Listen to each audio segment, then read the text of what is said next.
ஆண்டவரும் உலக இரட்சகருமாயிருக்கிற இயேசு கிறிஸ்துவின் நாமத்தில் லாகிம் டிவி வழங்கும் ஆட்டுக்குட்டியானவரின் சத்தம் என்கின்ற இந்த நிகழ்ச்சிக்கு உங்கள் யாவரையும் நாங்கள் அன்போடு கூட வரவேற்கிறோம்.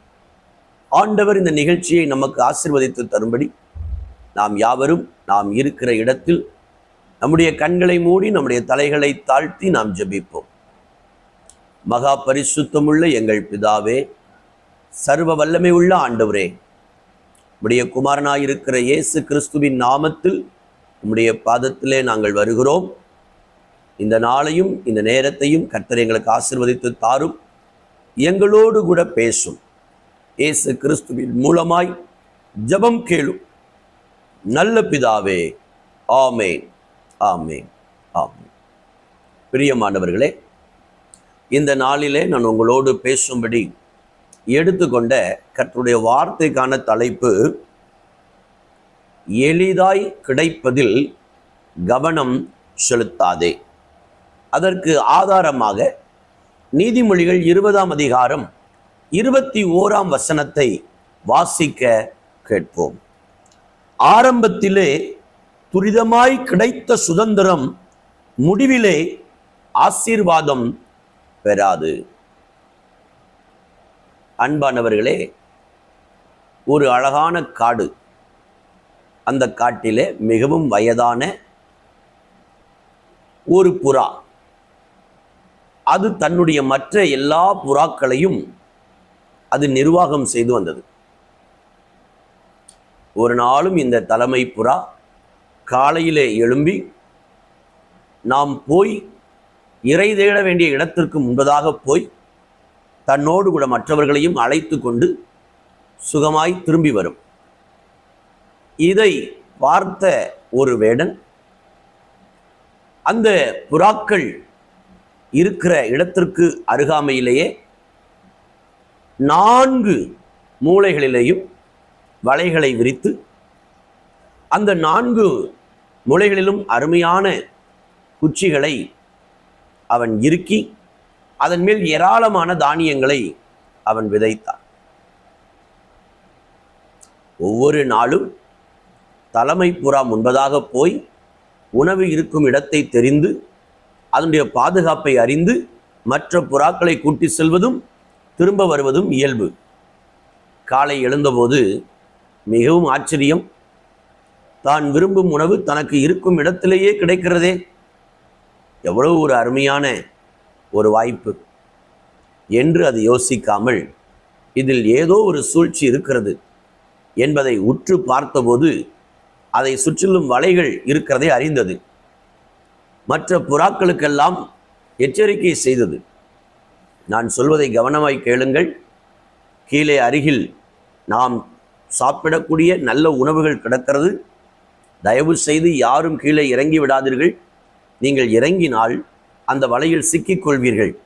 நான் தூரமாய் போய் நமக்கு உணவு எங்கே கிடைக்குமோ அதை பார்த்து வருகிறேன் என்று சொல்லி புறப்பட்டது. தலைமை புறா போன பின்பு மற்ற புறாக்கள் எல்லாம் கூடி பேசினது, இன்று நாம் ஏன் மிகவும் தூரமாய் போய் இறை தேட வேண்டும்? நமக்கு வேண்டிய உணவு அருகாமையிலே இருக்கும்போது இதை புரிந்து கொள்ளாத ஒரு தலைவனாக இருக்கிறானே என்று சொல்லி அந்த தலைவனை வசைப்பாடிவிட்டு இவைகளெல்லாம் ஒரு முடிவெடுத்தது. இன்றைக்கு அது இடத்தை பார்த்து விட்டு வருவதற்கு முன்பு நாம் வேகமாக இறங்கி கீழே இருக்கிறதை சாப்பிட்டு விடுவோம் என்று கீழே இறங்கின போது அந்த வலைகளிலே மொத்தமாய் சிக்கினது. உணவு இருக்கும் இடத்தை பார்த்த பின்பு தலைமை புறா திரும்பி வந்தது. பார்த்தபோது அதற்கு மிகுந்த வேதனை. எல்லா புறாக்களும் கண்ணியில் சிக்கி கிடக்கிறது. என்ன செய்வது? கீழே மெதுவாக போய் நான் உங்களுக்கு ஒரு ஆலோசனை தருகிறேன். நீங்கள் எல்லோரும் செத்த புறாக்களைப் போல கீழே இருங்கள். நீங்கள் உயிரோடு இருக்கிற புறாவை போல் இருந்தால் வேடன் உங்கள் கழுத்தை திரும்பி விடுவான். செத்த புறாக்களைப் போல நீங்கள் இருங்கள் என்று ஆலோசனை சொன்னது. அதற்கு பிற்பாடு செத்த புறாக்கள் மாட்டி செத்து விட்டதே என்று கவனக்குறைவாக வலையை 4 முளைகளையும் அவன் உருவும் போது நீங்கள் பறந்து வேகமாய் மேலே என்ன பண்ண வேண்டும்? பறக்க வேண்டும். அந்த வலையோடு நீங்கள் பறந்து என்னை பின்தொடருங்கள் என்று ஆலோசனை கொடுத்தது. எல்லா புறாக்களும் செத்தது போலவே கிடந்தது. வேடன் நினைத்தான், அடடே, எல்லா புறாக்களும் செத்து விட்டதே, உயிரோடு இருந்தால் அதை சந்தையில் விற்று நல்ல லாபம் பெறலாம், இப்பொழுது சமைக்கத்தான் ஆகப் போகிறது, பரவாயில்லை, இன்றைக்கு கிடைத்தது லாபம் என்று சொல்லி அதனுடைய 4 முளைகளையும் அவன் உருவின போது அந்த தலைமை புறாவினுடைய சமிக்கைக்கு ஆயத்தமாயிருந்த புறாக்கள் வேகமாய் வலையோடு பறக்க ஆரம்பித்தது. கொஞ்ச தூரம் பறந்த பின்பு ஒரு எலி வலைக்கு நேராக கீழே இறங்கும்படி கட்டளையிட்டது. எலி இந்த புறாக்களை பயந்து உள்ளே போனது.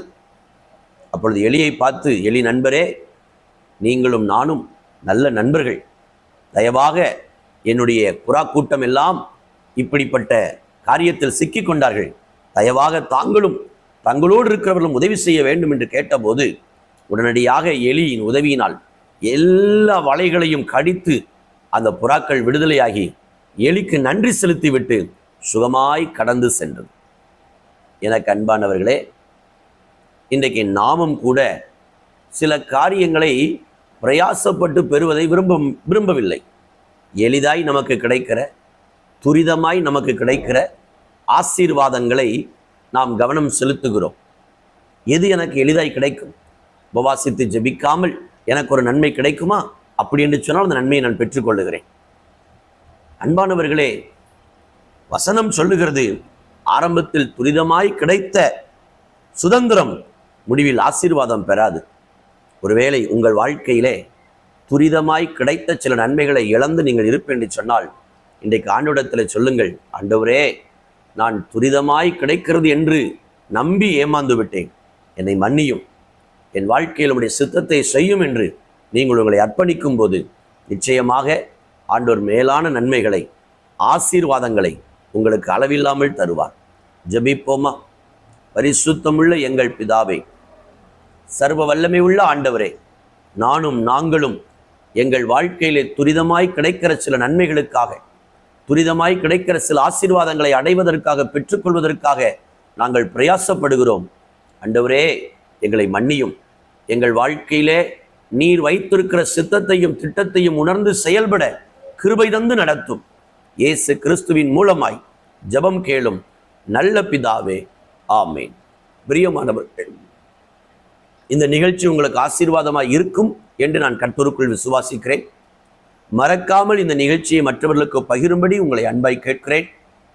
அது மாத்திரமல்ல, நீங்கள் சப்ஸ்கிரைப் பண்ணாமல் இந்நிகழ்ச்சியை பார்ப்பேன்னு சொன்னால் மறக்காமல் இந்நிகழ்ச்சியை சப்ஸ்கிரைப் பண்ணும்படி உங்களை அன்பாய் கேட்கிறேன். உங்கள் ஜெப விண்ணப்பங்கள், உங்கள் மேலான ஆலோசனைகளை எங்களுக்கு தெரியப்படுத்துங்கள்.